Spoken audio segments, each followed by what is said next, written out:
Bien amigos, estamos de regreso en La Noticia al Día, en La Noticia TV, canal 27.2, en la señal de Cable.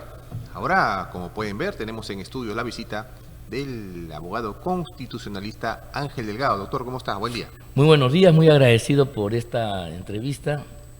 Un saludo a todos los amigos que nos están escuchando y viendo a través de este importante medio. Doctor, siempre se habla de esta persecución que hay contra militares y policías, ¿no? Que enfrentan inseguridad, que enfrentan sobre todo al terrorismo, y hasta hace algún tiempo se aprobó una norma que ordenaba de alguna manera liberar y dejar de procesar a algunos militares y policías que venían siendo enjuiciados durante largo tiempo. Y esta norma finalmente no ha sido, digamos, cumplida por varias instituciones. Estamos hablando de tanto Ministerio Público como Poder Judicial. Sí, han estado abiertamente en rechazo, en una violación, yo creo, a las reglas fundamentales del Estado de Derecho y la vida republicana correcta. O sea, la subordinación de todos a la Constitución y, en el caso de jueces y fiscales, a lo que se llama el principio de legalidad, es fundamental. La actuación de los jueces y fiscales no es libre. El juez y el fiscal, cuando inicia una investigación, y el juez cuando condenan, lo hacen en un parámetro. Y ese parámetro es lo que dice la ley. Y más aún, las leyes penales son extremadamente precisas, justas, para que no se cometa ningún exceso.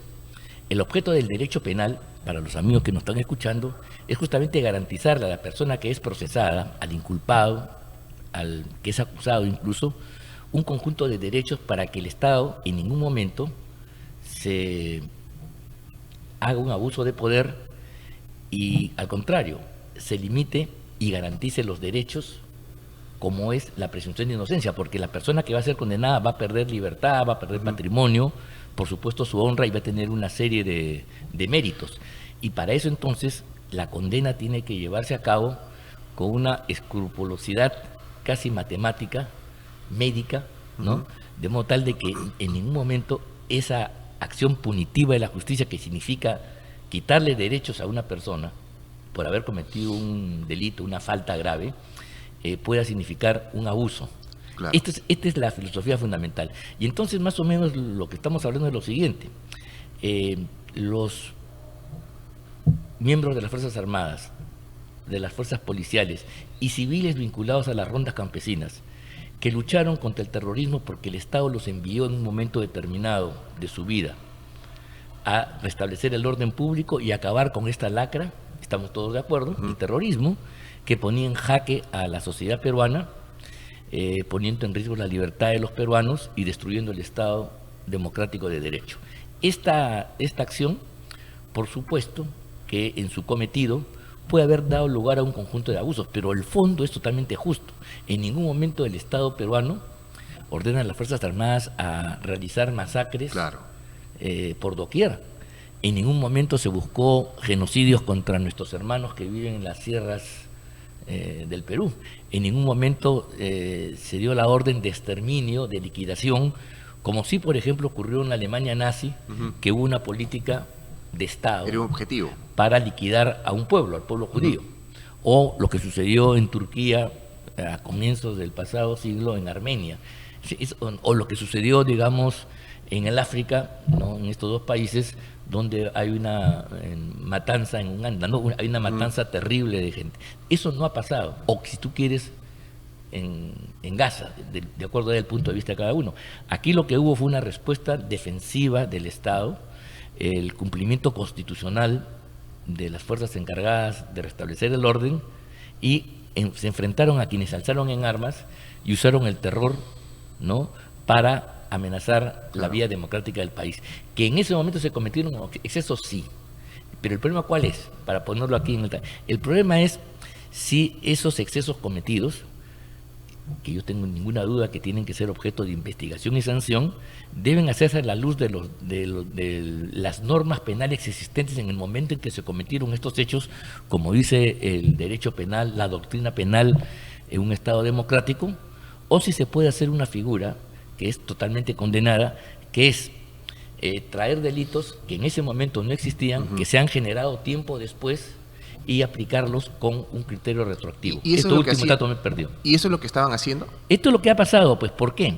Porque los delitos de lesa humanidad y crímenes de guerra recién fueron aprobados entre los años 2002 y 2003.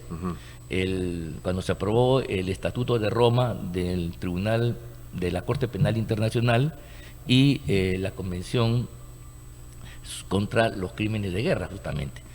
2002-2003. Pero la lucha contra el terrorismo se desarrolló a partir de los años 80 y mitad de la década del 90. Entonces, en ese tiempo no existían los delitos de lesa humanidad, ¿correcto? Claro. Entonces, no es correcto que, violando el principio de legalidad, porque la ley penal tiene que ser cierta, tiene que ser anterior y tiene que ser escrita para que se pueda aplicar. O sea, voy a poner un ejemplo. Esta conversación de repente no le gusta a alguien, ¿no? Y mañana nos sacan una ley que condena este tipo de diálogos. Esa ley no puede tener efecto hacia atrás. Claro. Si la dieron, ya, tremenda ley, sería para adelante. No la podrían aplicar hacia una situación que cuando conversamos no era ningún tipo de delito. Eso es efectivamente lo que pasó. Y mira, y la gente que cometió estos delitos horribles ha sido condenada, la gente de Barrios Altos, La Cantuta, y ahí están abiertos los procesos. Pero lo que la ley 32.102 que se dictó en septiembre del año pasado establecía era que los jueces y fiscales tenían que tomar en cuenta que estos delitos de lesa humanidad no podían aplicarse a eventos, hechos, acontecimientos ocurridos antes del año 2002 y 2003, ¿no? Y por lo tanto tenían que modificar sus decisiones. Si es que había gente sentenciada, tenía que anularse esas sentencias. Si es que había gente que estaba procesada, cortarse los procesos. Si había gente con investigación, lo mismo, y dejar de perseguir a quienes eran imputados por esos delitos. Por esos delitos. Porque si delitos de asesinato, de crimen, de violaciones, adelante, porque para eso está el Código Penal. No es que aquí hay una indefensión, sino es qué tipo de norma. Ahora, ¿cuál es el problema de lesa humanidad? De lesa humanidad, más allá del nombre que un poco nos parece solemne, es que hace que estos delitos sean imprescriptibles, o sea, que nunca acaban. Correcto. No voy a discutir el tema, porque esto viene de la época de los juicios de Nuremberg después de la Segunda Guerra Mundial, donde los aliados juzgaron a los nazis y establecieron una serie de criterios que se han mantenido en el orden internacional. De acuerdo. Pero el problema está de que cuando se dice que es imprescriptible el delito, ¿no? La persecución de los mismos no tiene comienzo, pero no tiene fin. Entonces sucede que a la fecha hay personas que vienen 20, 25, 30, hasta 40 años siendo perseguidos y no hay ninguna resolución al problema.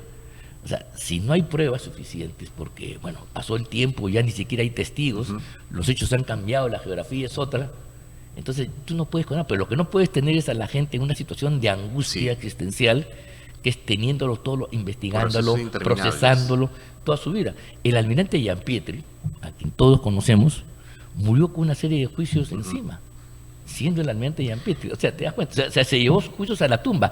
Y esa pretensión es cruel y está en contra de los principios de un derecho penal democrático que dice que los delitos tienen un plazo, y si el Estado no es capaz en un periodo razonable, tiempo razonable, de establecer las culpas y responsabilidades, no se puede seguir la persecución al final. ¿Y cuántos miembros de la fuerza del orden están bajo esta situación? Bueno, hay más de 500, 600 personas en distintas situaciones. Hay unos que están encarcelados, otros que están siendo enjuiciados, otros en un proceso de investigación y algunos por ahí. Todos por lesa humanidad. Claro, el problema es que han usado el tipo de lesa humanidad para hacerlos imprescriptibles. Claro. Porque si no fueran de lesa humanidad, algunos, los más antiguos, ya habían prescrito. Claro. Porque mire, estamos hablando, o sea, mira,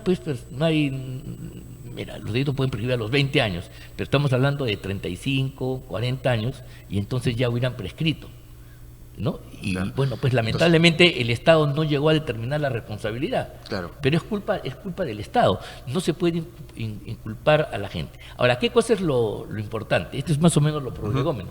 Lo importante es que esta ley que se aplicó en el mes de septiembre fue rechazada por los jueces abiertamente por el Ministerio Público. Por la señora Delia Espinosa incluso interpuso una demanda de inconstitucionalidad que después fue refrendada o apoyada por el Colegio de Abogados de Lima, ¿correcto? Bien, ¿qué ha sucedido? La ley, a pesar de eso, que las leyes en el Perú tienen lo que se llama una presunción de constitucionalidad. ¿Qué significa esto? Que las leyes, desde el momento en que se expiden correctamente, ¿no? Desde el día siguiente de su publicación, deben cumplirse. ¿Por qué? Porque se presumen que son constitucionales, ¿de acuerdo? Claro. Entonces, no hay, que yo no quiero, pero estos artilugios del control difuso, el control de convencionalidad, que no voy a entrar en los detalles porque son muy técnicos, hacía que los jueces eludan esta responsabilidad, cosa que no procede para esos casos del control difuso. Bien, y entonces, cuando se interpone la demanda de inconstitucionalidad, ha pasado ya un tiempo, hace 2 semanas, el Tribunal Constitucional ha dicho de modo fehaciente y claro que estas demandas presentadas por el Colegio de Abogados y por la señora Delia Espinosa han sido desestimadas, son rechazadas. Claro. Y entonces, ¿qué significa? Que se ratifica plenamente la validez y la constitucionalidad de la ley que prescribe. ¿Qué cosa dice la ley? La ley es muy sencilla, es un pocos artículos. La ley dice que los artículos, que los crímenes de lesa humanidad y crímenes de guerra deben aplicarse en el Perú a partir del año 2002 y 2003 respectivamente, fecha en la cual el Estado peruano, el Congreso de la República y el gobierno los adoptaron e incluyeron en la legislación peruana. Los o sea, de antes recién no. se crearon. Antes no.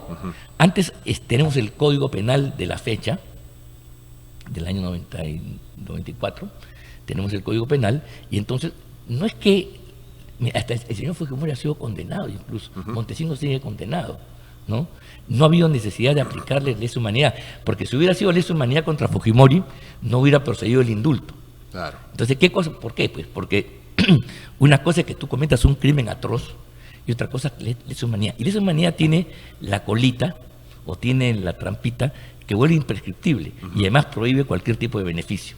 Entonces, esta ley debe significar que cada juez, a pedido de los procesados, inculpados, revise y si el proceso se abrió por lesa humanidad, debe cortarse, debe anularse ese aspecto. En todo caso, si hay la comisión de un hecho delictivo, con los delitos correspondientes al Código Penal de la fecha, de los 80, 90 del siglo pasado, ¿correcto? Claro. Eso es lo correcto. Y si ya pasó el plazo de prescripción, que es un derecho constitucional, que es un derecho humano. O sea, ¿por qué? Porque la acción, el Estado no puede perseguir sin límites a las personas. Tiene que haber un momento en el cual basta. La acción penal, un tiempo suficiente, un tiempo razonable, dice la propia Corte Internacional, tiempo razonable. Claro. O sea, nadie puede estar toda su vida perseguido. Exacto, ¿no? Entonces, eso es lo que vamos a ver la próxima semana, Claro. o el próximo año, mejor dicho, porque ya estamos en fiestas, si el Estado de Derecho en el Perú se cumple, Claro. y si jueces y fiscales van a dar cumplimiento o no a esta ley que ha sido ratificada, Ahora, consagrada por DELCE como una norma válida y constitucional. Ese era Ese es el tema de fondo. Esa era mi pregunta, ¿no? ¿Usted considera, cree, por la experiencia que tiene, los fiscales y jueces van a terminar aplicando esta Bueno, ley? es que... Y de no hacerlo, ¿incurriría en algún delito? Bueno, yo te digo lo siguiente. Si es que esto no sucede, estamos aquí por gusto. Estamos hablando de cualquier cosa menos de un Estado de Derecho en el Perú. Entonces, la ley, ya, por un lado, y una sentencia del TC no se cumplen. ¿Por quién? Por parte de los operadores cuya obligación es cumplir las leyes y la Constitución. Entonces, estaríamos en una situación anómala, que yo no me la quiero imaginar, pero sería un desastre. Sería realmente la anarquía, la destrucción del orden jurídico. Un golpe de Estado por parte de jueces y fiscales en última instancia. ¿Y habría alguna presión que recibirían estos fiscales y jueces para no cumplir la ley? ¿Y de dónde vendría esta presión? Sí, claro, viene básicamente de una concepción caviar, que yo quiero decirla con todas sus letras, que tiene además un fundamento incluso internacional, de que ha creado este tipo de especies realmente bárbaras. Esto es la barbarie, porque esto es condenar a la gente, ¿no? Es bajo el argumento de que hay que proteger a las víctimas, cosa que todos estamos aquí de acuerdo, a condenas que en última instancia no tienen fin. Yo no sé en esta lógica deberían pues volver a la ejecución pública, deberíamos buscar las plazas. ¿Y para qué entonces, si defendemos el derecho de las víctimas, ¿no? Mañana si yo tengo, los amigos que me escuchan, un pariente que es víctima de un crimen, yo qué cosa quiero en el fondo de mi corazón, como persona humana, que ese tipo lo corten a pedacitos, ¿sí o no? Pero la justicia, que está por encima de mi sentimiento, que rescata los años de civilización, que condena la barbarie, que deja atrás la ley de talión, el ojo por ojo y diente por diente, que ha establecido garantías, derechos fundamentales, me dice, no, tú no puedes actuar por venganza, justicia. Y entonces ha creado todo un procedimiento que a veces nos parece, cuando somos víctimas, lento, complicado, para proteger. Bueno, esas reglas fundamentales son las que esta gente, caviares, tanto en el Perú como afuera, quieren tumbarse. Y vamos a tener un enfrentamiento, por cierto, con la Corte Interamericana, porque la Corte Interamericana está en un proceso de supervisión de sentencia que quiere que estas leyes, esta ley que acota en el tiempo los delitos, más la ley de amnistía que se dictó un tiempo después, sean dejadas de lado. Claro. Y el Perú soberanamente se ha ratificado en las mismas. Y en este caso concreto, a partir de argumentos jurídicos que son incontestables. Lo que yo te estoy diciendo es lo que los profesores de Derecho enseñan a sus alumnos y lo que los alumnos reciben en los primeros años, que la ley penal no tiene efecto retroactivo, que no puede haber una pena, ¿no?, ni un delito, si es que no hay una ley cierta, escrita y anterior que así lo diga. Claro. ¿Te das cuenta? Eso es un tema elemental. En todos los países de Occidente, en el mundo democrático, estas son reglas de oro. Y estas reglas fundamentales son las que quieren aquí claro. violarse completamente. Y mi pregunta era también, ¿qué pasa con estos jueces y fiscales que no cumplen? Bueno, del punto de vista de lo que dice el Código, eso se llama un delito prevaricato. La prevaricación, ¿qué cosa es? Aquel juez o fiscal, ¿no?, también, ¿no?, que resuelve, sentencia, investiga, procesa por causas que no están tipificadas en la ley o distorsiona su concepto, tiene una pena de cárcel, creo que superior a 8 o 10 años, por el delito de prevaricato. O sea, esto está establecido en el Código Penal. La prevaricación es el juez o fiscal que sin razón alguna agarra a un personaje, lo investigan o lo condenan sin que exista la norma legal correspondiente. Mira, incluso es realmente abusivo lo que ha sucedido, porque los jueces que no han aplicado esta ley derogan las normas anteriores que ya no existen para poder justificar su tendencia. Con lo cual entonces el juez que tiene que aplicar la ley se vuelve en una suerte de creador de derecho. Los jueces no hacen derecho, porque si el juez hace derecho, estaríamos ante un gobierno de los jueces, ¿no?, que es una barbaridad desde el punto de vista democrático constitucional. Los jueces aplican el derecho, que hace justamente el órgano competente que se llama el Congreso de la República, que es la representación nacional. Las leyes no nos pueden gustar. ¿Cuántas leyes no nos gustan a nosotros? Claro. Un montón. Pero siempre se nos dijo que las leyes deben cumplirse. Bueno, eso los jueces y los fiscales de esta nueva etapa del caviaraje han creado una doctrina para no cumplir estas leyes y zurrarse en los mandamientos del Estado Democrático de Derecho. Doctor, lo que también es cierto es que hay ONGs a las que les conviene por eso no, digamos, esta imprescriptibilidad de estos procesos, porque muchas de ellas viven de esto, ¿no? Pero por supuesto. Además te digo que ya es una tortura, porque mira tú, ¿qué pruebas puedes tener tú sobre la comisión de un delito? Porque mira, los grandes capitostes, incluyendo Fujimori, Montesinos, el Grupo Colina, en fin, los oficiales que están en nuestra memoria, porque lo hemos recordado todo, están presos. Entonces, estamos hablando ya de personajes secundarios. O sea, mira, me cuentan algunos muchachitos que tenían 16, 17 años, que fueron llevados ahí por mandato del gobierno en esa época y que de repente estuvieron en el grupo, no tuvieron capacidad de dar órdenes, no han actuado, pero el hecho de estar les complica la vida, les destroza su vida, no su carrera, que ya está muerta, sino su vida de aquí para adelante, porque hasta el día de hoy, habiendo pasado 35 años, los siguen persiguiendo, los siguen encarcelando, los amenazan con meterlos presos y le hacen la vida imposible, y tienen un estigma de ser criminales. Entonces, eso es algo que va contra el derecho fundamental de la gente.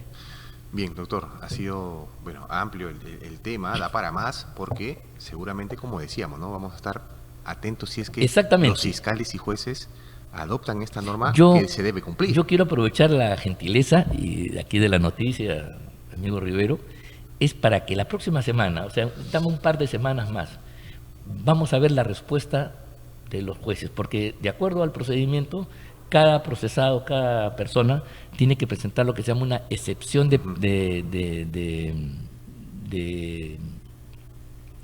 una excepción de prescripción, tiene que plantear ahí un recurso haciendo valer esta ley, y entonces vamos a ver cuál es la respuesta de los jueces. Si los jueces cumplen, saludaremos y entonces diremos, sí, bueno, finalmente el Estado de Derecho con toda su dificultad en el Perú funciona, pero si tenemos una rebeldía como la que tuvo la Delia Espinosa y la señora Janet Tello, presidenta del Poder Judicial, vamos a estar en un serio problema, y porque entonces veremos si el Estado de Derecho funciona en el Perú y quién manda en el país. ¿Quién manda? El Congreso de la República, el Tribunal Constitucional, el que hace las leyes, el que dice que la ley es válida, o el que tiene que operar y aplicar esa ley. Claro. Y si eso es así, entonces estamos en el desorden y la anarquía más absoluta que pueda aparecer. Como usted dice, ¿no? Eso lo vamos a terminar viendo. Vamos a eso, vamos a estar en las próximas un par de semanas, vamos a tener ya las principales respuestas. Bien, doctor, ha sido un gusto tenerlo en los estudios. Bueno, y esperamos tenerle una nueva oportunidad. Bueno, aprovecho para saludarte a ti, desearte una feliz Navidad. Igualmente.